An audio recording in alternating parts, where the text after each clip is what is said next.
Hello everyone, welcome to this BizMates for Beginners video series.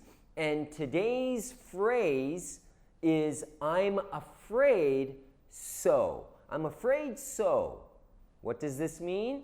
We will find out, but first, let's do our test. Okay, so I ask you, do you think we'll get this contract from this client? And you say, that's right. I think there's a slim chance, low possibility. I hope you got that. Okay, let's go on to today's phrase.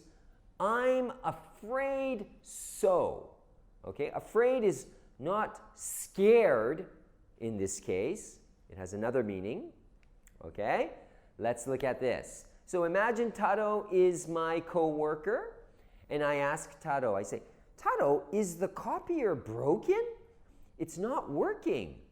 And he says, yes, it is. Okay. Now this answer is very clear. Yes, it is broken. But it's bad news, right? A broken copier is bad news. And to say, yes, it is broken, it's a little direct, okay? I'm in shock. Okay, so a softer way to say this is like this. So I say, Taro, is the copier broken? And he says, yeah, I'm afraid so. Okay, so it's the same thing, means yes, it is broken, but it's a much softer way.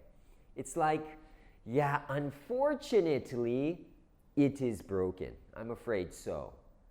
Okay, this is a very useful phrase. Okay, so if you have to say, yes, that's true, or yes, it is, in a soft way, you could say, I'm afraid so. You know, for example, is the party canceled? I'm afraid so. Perfect.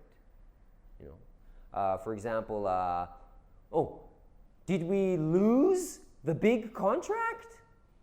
I'm afraid so. So any kind of bad news, I'm afraid so, is very, very good to use.